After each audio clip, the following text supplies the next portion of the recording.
What are the commonalities among leaders who sustain excellence over an extended period of time?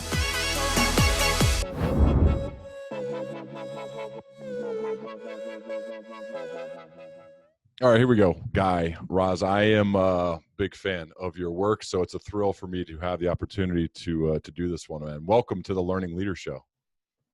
Thank you so much for having me, Ryan. Can we reenact something real quick to get this one started? Yeah. Okay. Yeah, let's do it. So you surprisingly have not seen your book, but I have. No. But I have, Yes. and it's right here. If you're watching Which this is on video. Amazing. When I saw the excitement on your face, and then you even call your wife in to come and say, look, he has my book, and I don't even have it. It is a beautiful, it's textured. It looks so good. And the content inside is even better. So, Guy, I just have to say congratulations, acknowledge the fact that this is a great piece of work, man. And it's beautiful on top of that. I'm so excited. I have not seen the hardcover copy until you just showed it. You were like one of the first, if not the first person to receive it. I don't even have one yet, so I'm so excited. I love it. I emailed my publisher afterwards and said, I want my next book to look and feel like this one. How I built this, for those, if there's somehow somebody listening who hasn't already heard of you, now they have, but I love your work, Guy. But I that's not how I normally start, but I was excited about your excitement. So this is how I'd like to get it going. You've interviewed more than 6,000 people in your career, including Richard Branson, Kelly Clarkson, Condoleezza Rice, Jimmy Carter, Al Gore, Mark Zuckerberg, Bill Gates, Eminem, Taylor Swift, some amazing people, amazingly accomplished people. And Guy, one of the things that I study as part of this show are people who have sustained excellence. And I'm curious, from your perspective, what have you found to be some of the commonalities among people who have sustained excellence? I mean, I think it's a combination. I mean, there are obvious things, obviously ambition, right? So the question is, what is it that makes Taylor Swift so consistently successful, or Justin Bieber even, or you think about some like Miley Cyrus, who began as a sort of a bubblegum pop singer, who's now doing really really complicated complex work in music. What is it about? Because there was a time when musicians would be one hit wonders, and then you would never hear from them again. And there still are some of those. But what is it about people who can sustain that and keep that going? And I think a big part of it is it's what, it's this desire to produce for the sake of personal fulfillment, not to get rich, not to be famous, not to reach for the brass ring or win awards, but it's almost like it's oxygen. I think that, Bill Gates is not creating new businesses every day, but I think what makes him successful is that he's constantly challenging himself and interrogating his own beliefs and ideas and thinking of ways that he can make a contribution to the world with his vast resources. And that's why he constantly grows. It's what, Carol Dweck calls a growth mindset. Your listeners will know Carol Dweck and growth mindset, or Angela Duckworth calls grit. It's this sense of needing that oxygen, needing that lifeblood to live, to survive. And to survive means to grow. And I think that's the key. And by the way, I think it's a choice that people make. I think it's both this kind of biological need, but a deep choice and decision that successful people make to continue to challenge themselves and to continue to grow by challenging themselves. I sense this in you. How do you continually push yourself to grow, to improve, to get better at your craft? I mean, I think it's so the first thing is the reason why I'm a good interviewer is not because I was born a good interviewer or I started out as a good interviewer. I was a reporter when I was 22 years old, I started out as a reporter. I'm now in my mid 40s.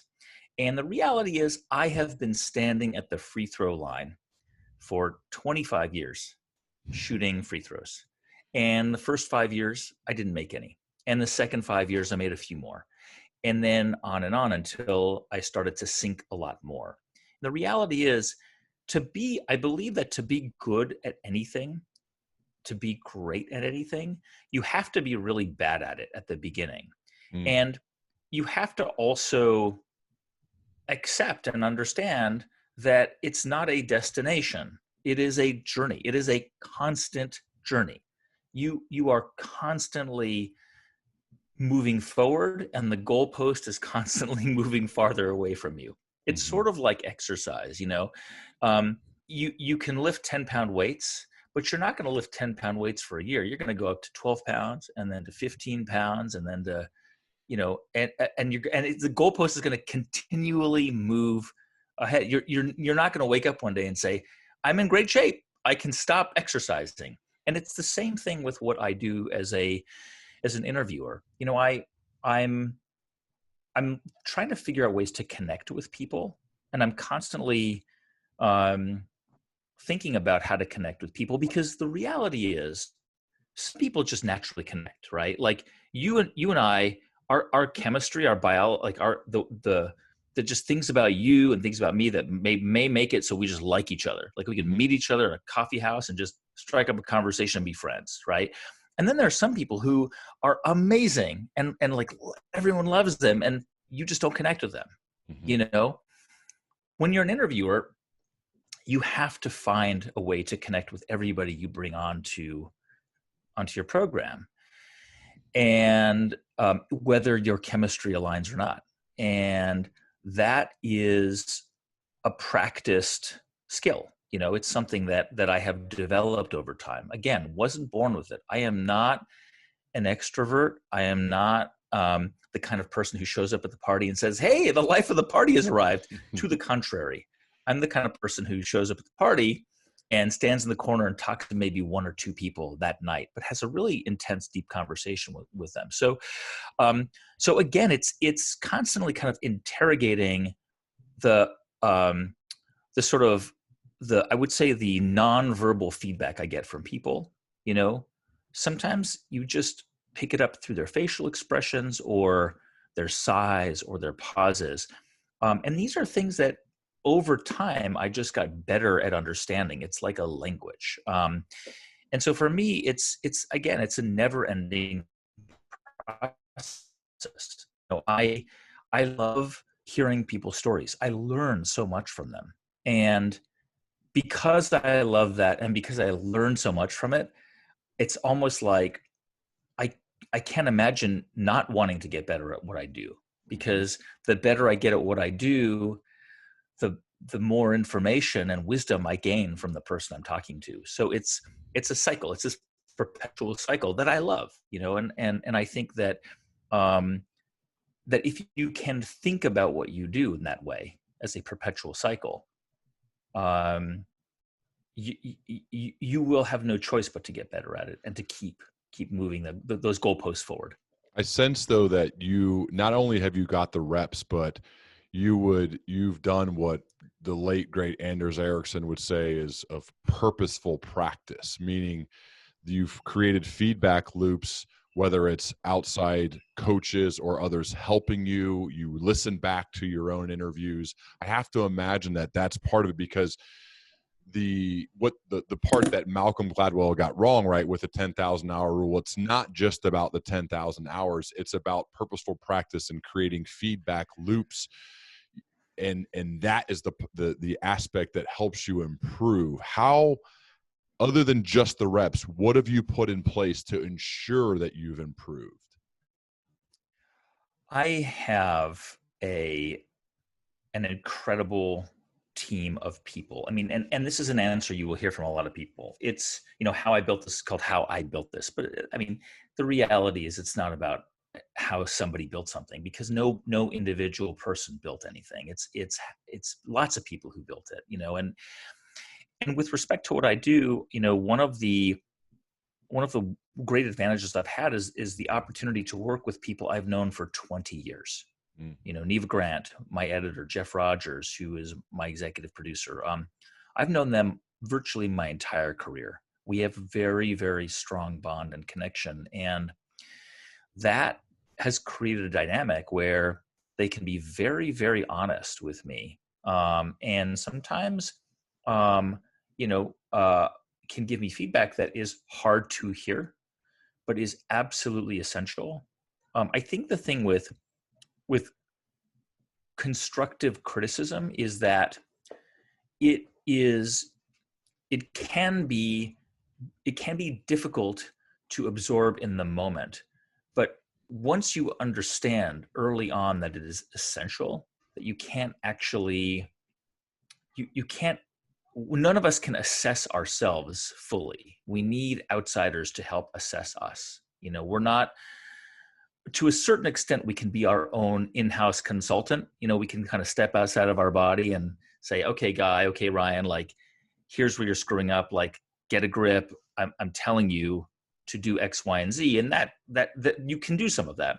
But the reality is you have to have outsiders also help you assess how you're doing, what you're doing, and help you get better. And that's really, I think, been an extremely important key for me, is to hear that feedback and internalize it, and figure out how to adjust, and also how to improve, how to get better. I mean, that's the ultimate destination. And so for me, the key is having people around me and asking for it, asking people to give me that feedback. Guy, one of the first things I do when I get a book is I turn it to the back and look at the acknowledgement section. And so I did that for yours. And you name a number of people, but I want to speak about two of those people to start, and that is your mom and your dad.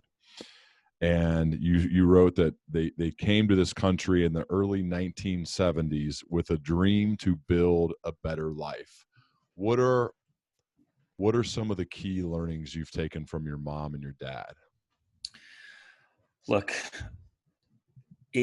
the coming to a new country, knowing nobody, not knowing the language, is incredibly courageous. When I see, folks who come to this country looking to create a better life for their children, I am in awe of them. I remember growing up, I grew up in the San Fernando Valley. I knew a lot of kids whose parents were immigrants. And I had a friend, her mom and dad came from Korea, and he had a liquor store, and they were very active in their church. The parents did not support, and yet their daughter, my friend Kathy, went to Harvard. Her sister went to, UPenn. The other sister went to Yale or Princeton. I mean, just incredible stories. And to come to a new place where you know nobody, you have no ties, no connections, no advantages, is very, very courageous. I don't know if I've ever had that level of courage in my life. And I covered 4 wars. I think that to do that, to leave your family and everything and do that, is incredibly courageous. That's the first thing I take away from that, is that courage is a real thing. And courage is, courage requires a level of resilience that I don't think we always appreciate. The second thing I would say is that it's a risk to do that, but without taking a risk, there is no reward. And oftentimes people come to this country knowing that they may not make it they themselves may not make it, but their children have a better chance to do so. I remember I was in New York City earlier this year, and I was in a taxi, and I was talking to this taxi driver, and he got to asking me what I do, and I told him what I do, and he happened to be a listener. He happened to be how I built this listener, and he was just a wonderful man.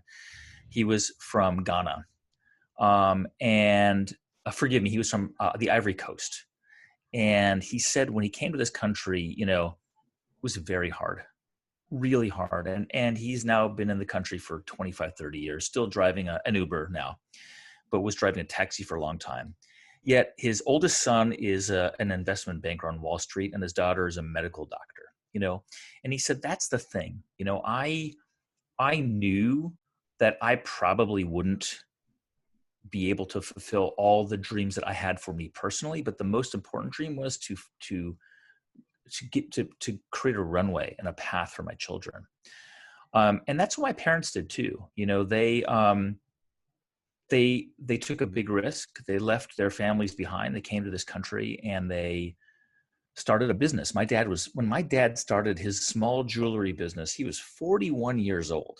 He was an engineer. He had a job with a defense contractor, health insurance. He had 3 kids. I mean, that's really risky. He had a house, a mortgage. He started a business at 41 years old. No experience in the jewelry industry, knew nobody. He and my mom were cold calling people at night.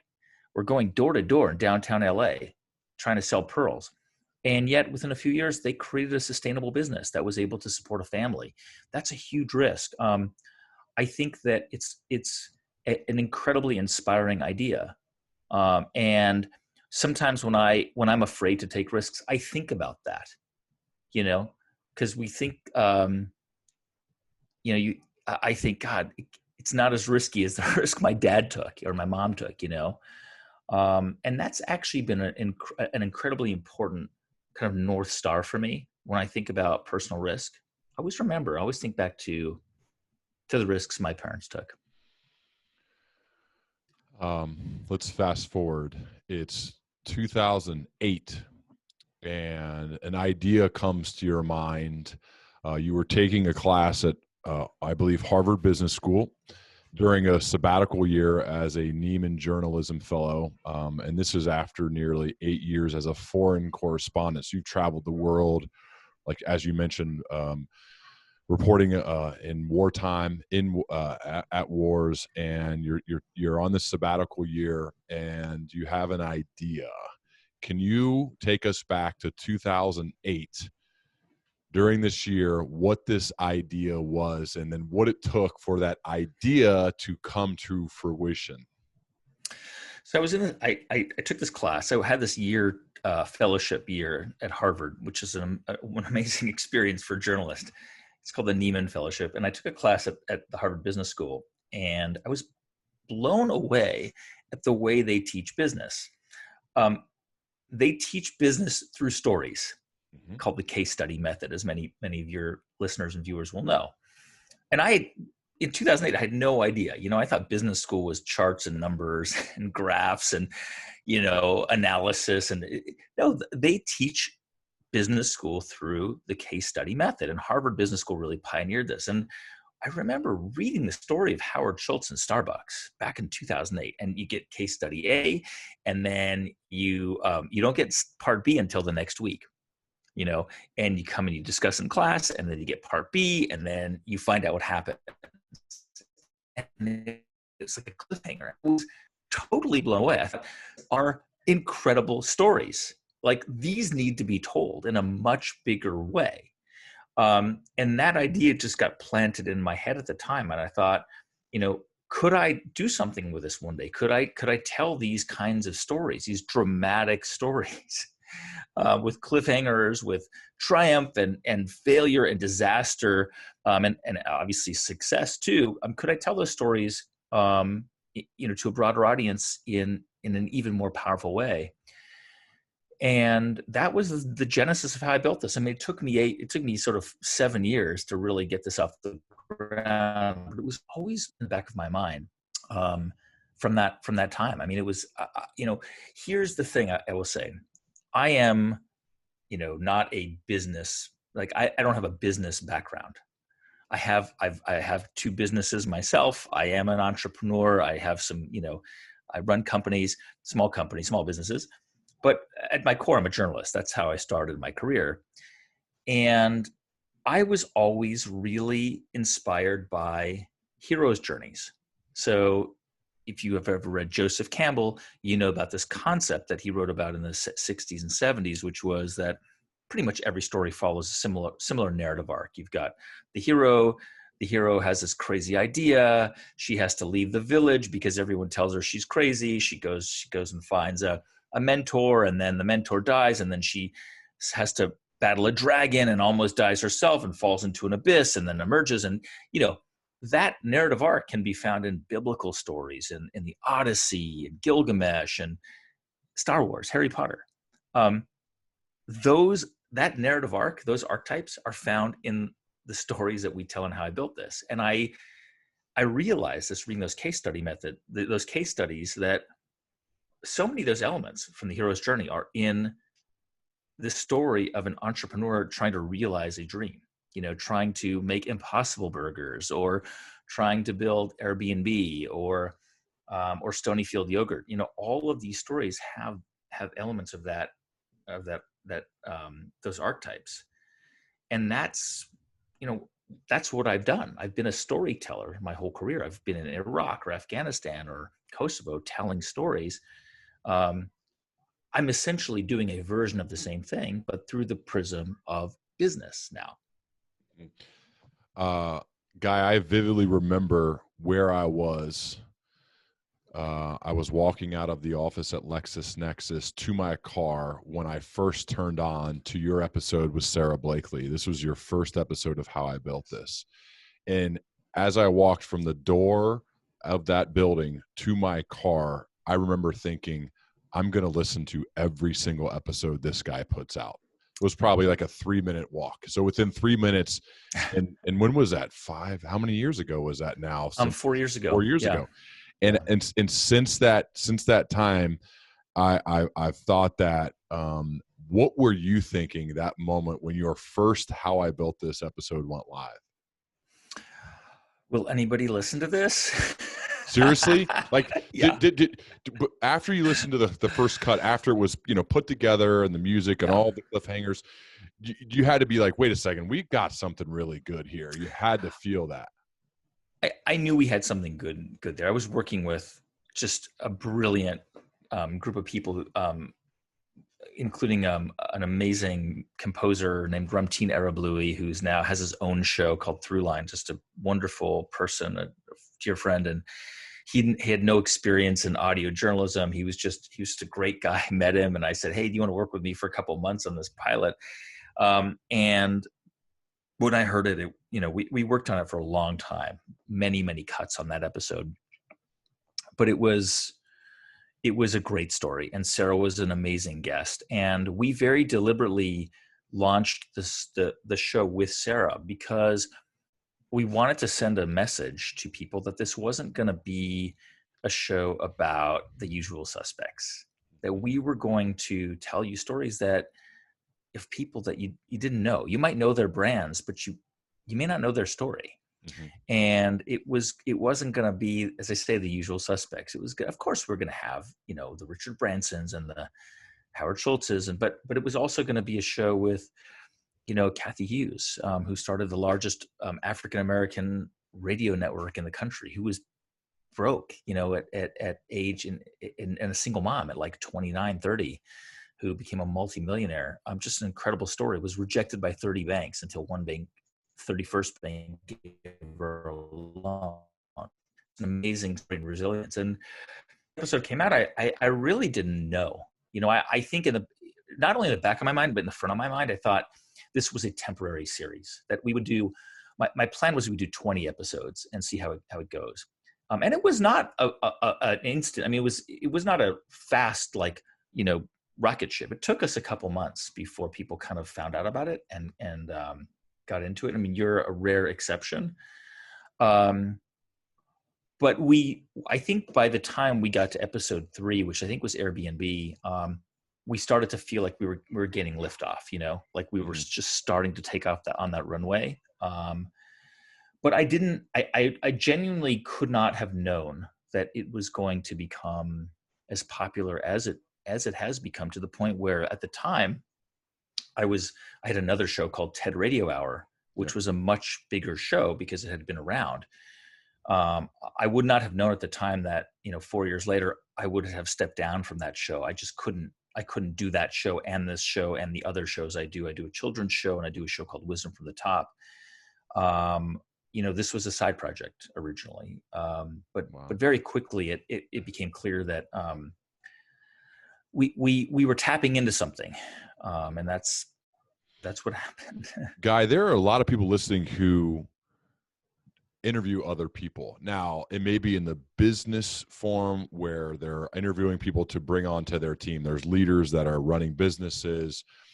And I believe from the next part I'm about to share that they can learn from you and from your process in order to do a better job when it comes to interviewing and hiring people for their teams. And I read a story, the New York Times article about you, where they've said that you demand that people who sit for an interview with you are completely open. You say you ask them, are you willing to come to this interview and surrender?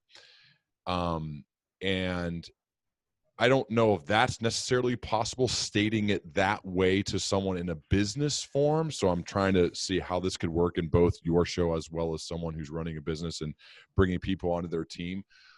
But how can someone like that do a better job of creating a more real experience where you get to know the real person and create some vulnerability with your guests so that you truly get a sense of who they are?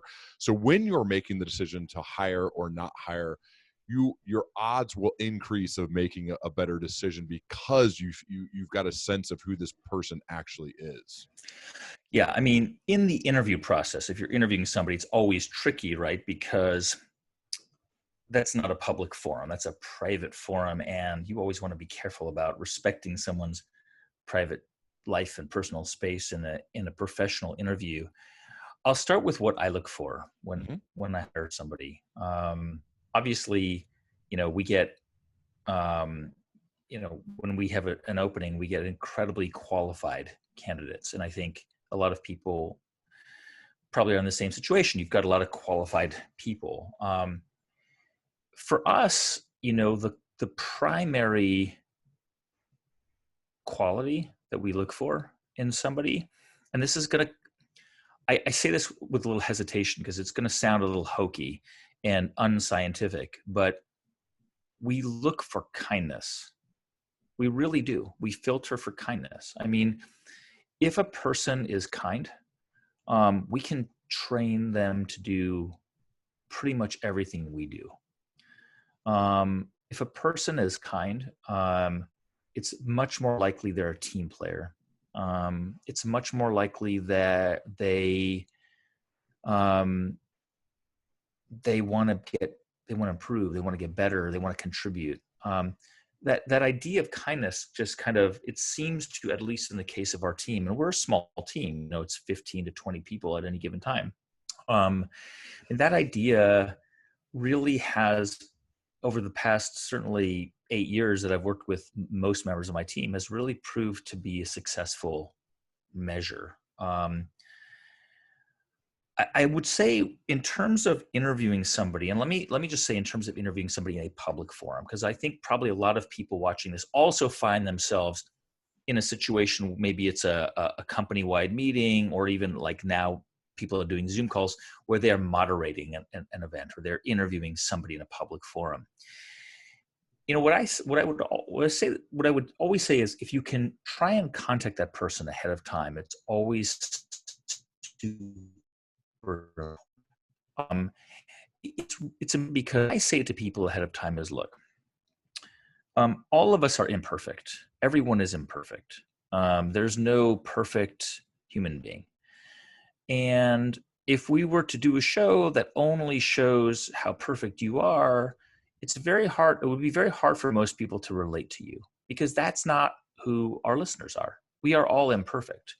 We all have our own flaws, and when we see those reflected in other people who we admire and people who have achieved some level of success, that's actually really reassuring for us.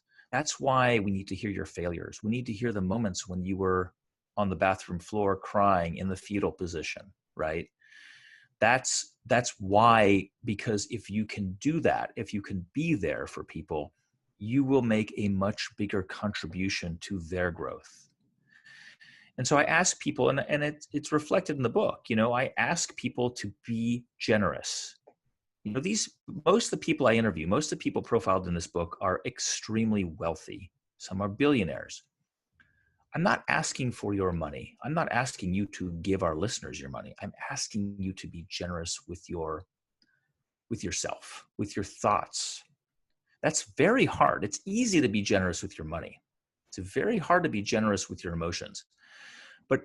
But if you can convince somebody, and I believe you can, because I do this every week. If you can convince somebody that the more generous they are with their emotions, the greater the payback to them will be. The greater the return on that. So it's a very important investment. If you can have that conversation with somebody, you will find that by and large, people will surrender, will be willing to do that. There are moments in every one of your conversations that I am privileged to hear, that others are millions around the world listen to, where you get excited, you say, wow, or New York Times called it total marvelment. And I think in a way, I don't know how it seems to bring this joy and excitement both to your guest that you're talking to, as well as the listener. And I sense just that's genuinely you. You're genuinely, oh my goodness, like that's incredible. Just like you were when I showed you your book for the first time, like, wow, it seems so genuine. Is there any type of strategy there, or is that just you letting it go, like you being Guy in the moment of showing how excited you are? I mean, it's me being me, but it's certainly a reflection of the hard work that I think anybody can cultivate, which is that I love what I do. I love what I do, not every moment of it. Sometimes it's, a long edit can be tedious, and, wading through mountains of audio can be, but the idea that I can learn from somebody, right? I love that so much. And the reality is, when I go into an interview, I know a lot about the person. I have done many hours of research. I have read a lot about them. But without fail, in every interview I do, because I know so much about them, I learn so much about them. And in part because of the conversation we have, it triggers certain memories. We'll go down rabbit holes. And those wows are like, they are totally authentic and real, because I am in a zone. I do these interviews in my studio. I'm in a small space. I'm not in there right now, but I'm normally in my studio in a small space. I'm totally tunnel vision focused on them. Whether it's the two of us together or we're just listening to each other. If they're remote, obviously during COVID, it's been remote. And I'm so invested in that story because I'm there, with that person on that journey. I'm now in their mind. Like if the cockpit, the sort of Star Wars cockpit is in their head and they're driving and I'm sitting next to them and I'm kind of co-piloting this thing and making sure that they stay on the path. So, we don't get too off track. I'm so invested in this journey that it is it really, the reactions they are exactly what they are. I'm just sometimes, even if I know a little bit about it, when you hear them talk about it, it's like, what did what were you thinking? Like we just had an episode about Vita Coco. It's a great story about the coconut water company. And there were these like insane coconut wars between Zico and Vita Coco in the early 2000s. And, one point, like Michael Kerben of Vita Coco was talking about how, they would sabotage each other. Zico would go into convenience stores and, remove Vita Coco and put them like behind other products, and the Vita Coco guys would go in and change the price tags on Zico. I knew about this, but when you hear him describe it, it's so cinematic. You're thinking, you're nuts. I mean, this is hugely risky. So it happens in every interview, and it's part of what I love about the process. I love hearing these stories, and I love being able to help transmit them to our listeners who gain value from them.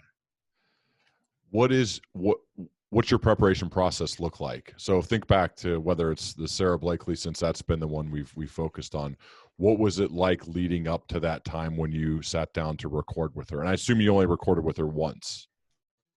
Yes. Sometimes we do two sittings. Okay, but you only did one. Okay. Yeah. So what was the like the moments from when you booked her, or when you knew she was going to be the guest, to when you actually recorded? What did you do in between those times? It's pretty much the same process. Mm-hmm. We do a lot of research on who we want to approach to be on the show. And because we do one episode a week. So, and we take a couple weeks off. So, about 45 episodes a year. And our team really spend a lot of time kind of searching out tons of different stories and trying to identify who we want to approach. And we do some research before we even contact them. And then we set up a call, and I have a call with them. And then we do a really deep dive. I mean, we do, if they have a book, I'll read it. If they, any articles that have been written about them, we do, we gather those articles. We even do deeper background checks just to kind of make sure, there's no stone unturned. It's a little bit like a lawyer doing the process of discovery a little bit. We do a really, really intensive background search as best we can. And I'll tell you why we do that. We don't do that. This is not obviously a vetting process to be the vice president of the United States. Here's why we do it. We realized pretty quickly in the first season of How I Built This that many of our listeners associate our show with entrepreneurship, and that when they think of entrepreneurship, they think also of How I Built This. And so it meant that we had a responsibility to represent the best of entrepreneurship. I love entrepreneurs. I want people to be entrepreneurs. I think it is the engine of innovation in the United States and around the world.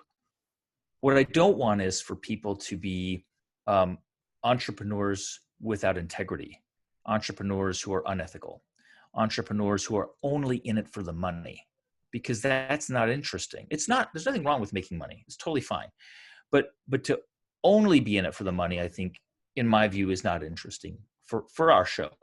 And not to disparage anybody, it's just not interesting for our show. I want to hear from people who are trying to solve a problem or many problems, or trying to do something better for the world or a part of the world. And you might say, well, what did Sarah Blakely do? What'd she do? She transformed the way women feel about their bodies.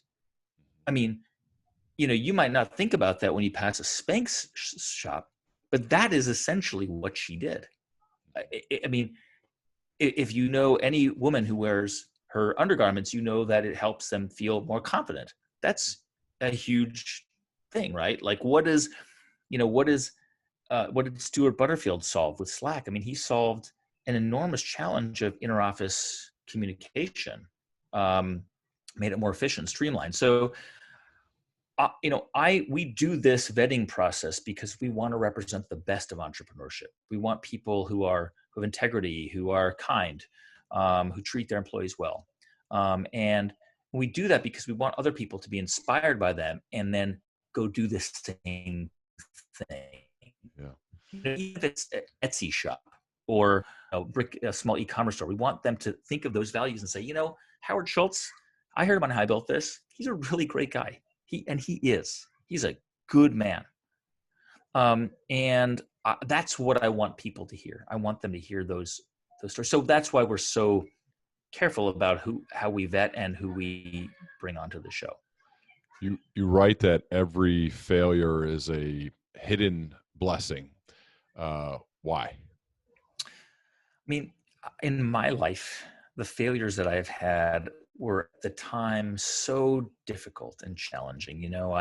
All the jobs that I didn't get. I mean, the fact that that I started in radio at all, it was a failure. I mean, my dream was to be a newspaper reporter. That was my dream. You started as an intern, correct?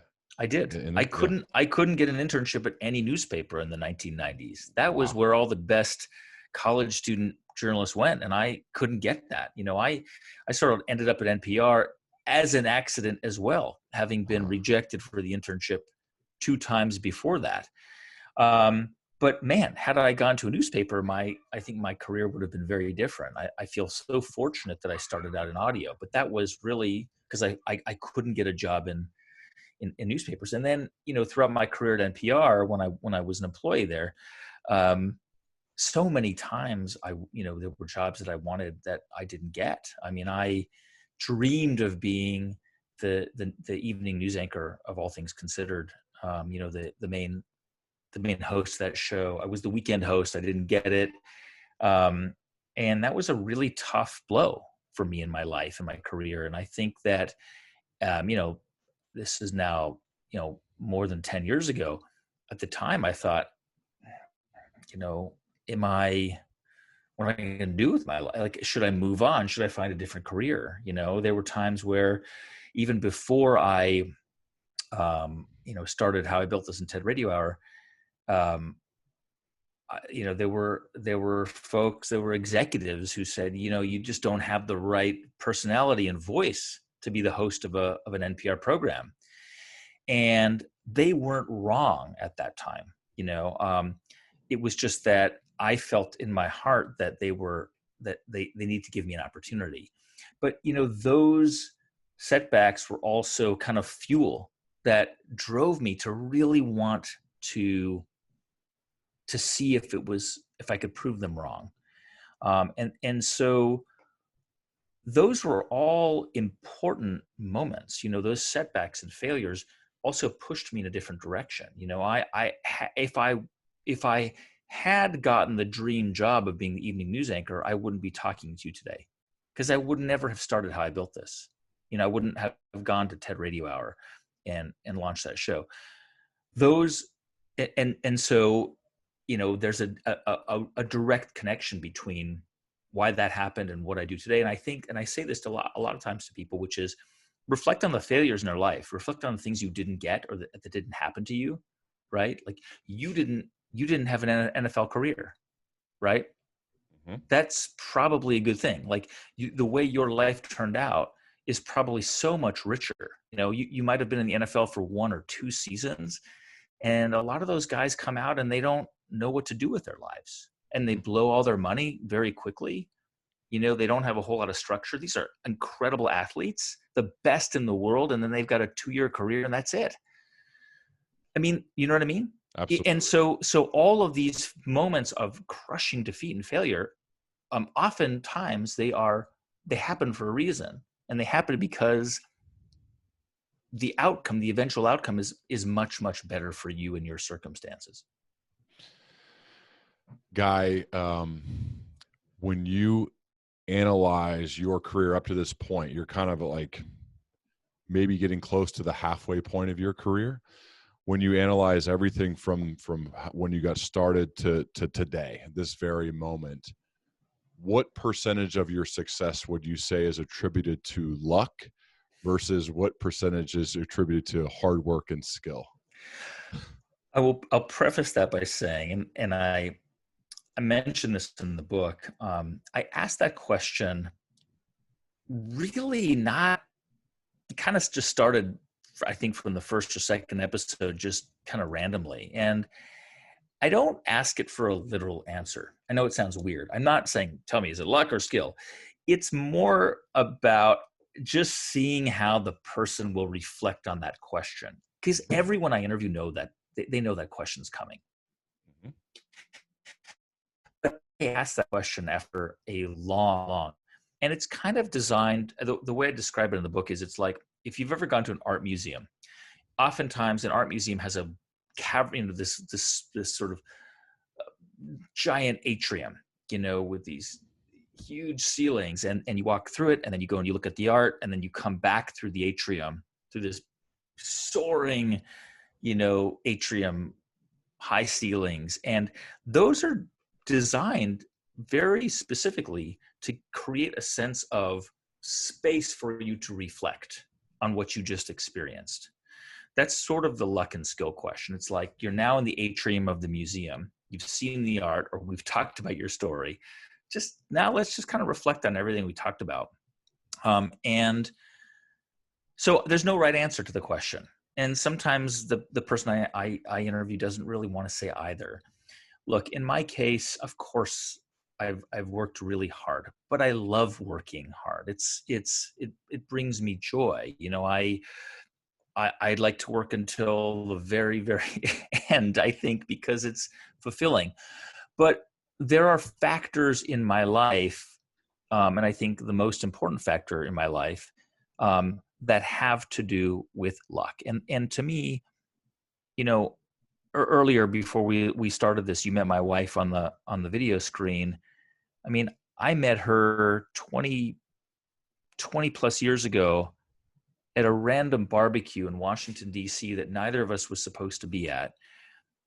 I didn't even get her name or number, but a friend of mine knew who she was when I called later to describe her. And my friend invited her to a party the next weekend, which Hannah did not want to go to. And in the last minute, walked down the stairs and said, "Hang on, I'll come. Just give me 5 minutes," and came to that party. And 20 plus years later, we've got 2 children, and, she runs our production company and is the most important advisor and sounding board, and has helped me feel like I can do these things. That's luck. That is luck. And so while, of course, I work and continue to work and will always work hard, that luck factor can't be discounted in my case. There's a 23-year-old listening right now, and they are smart, hardworking, ambitious, and want to be a positive force in the world. What general life advice would you give to that person? All right, I'm going to actually just kind of steal this from Mark Cuban, a version of this, which is get experience in sales. Yeah. Learn how to sell something. My first job, by the way, after football guy, inside sales, 70, 80 cold calls a day. It was the best possible thing I could have done. Hell. It's hell. It's boot camp hell, right? But learned a lot, a ton. Yeah. Get a job in sales and be very, very methodical. Be careful with your money, and keep your eyes open for problems all around you. If you're standing in line at your favorite coffee place, and something about the experience annoys you, or you get your coffee and something isn't right, or you sign up for a product or a service and it's not what you expect, solve that problem. That is what every business is. Every successful enterprise is solving a problem. And it doesn't matter if you're Slack or if you're running a small HVAC company. If you're running a small HVAC company and you want to be successful, you've got to provide a better service at a better price than your competitors. That solves a problem for customers. So keep your eyes open for problems. You will always encounter them. And at some point you will find a problem that you will know needs to be solved, and that you are the only one to do it. Love it. So here's the book. I'm showing it for those who are watching on video. You can actually feel the texture, guy. I can't wait till you can actually do it yourself. It blows my mind. You don't have it yet. It is not only beautiful on the outside, but it is really good on the inside. And even if you've listened to every episode, you'll still want to dive into this book and just go deeper on each. I know Ryan Holiday and Nils Parker, I think, helped you out a little bit on this. Nils, one of your co-writers, right? Or your co-writer on this book.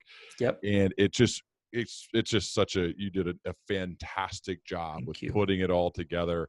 And I love it, man. I'm excited for you, and I it's just going to crush it when this thing comes out. So congrats. I want to acknowledge that. And thank you so much for investing your time with me today, Guy. It was a thrill for me. Thank you, Ryan. Thanks so much for the support. It's absolutely been great, and I'd love to you're the master, you're the man. I'd love to continue this dialogue as we both progress, man. Let's do it. Love it. Thanks so much, Guy. All right. Cheers.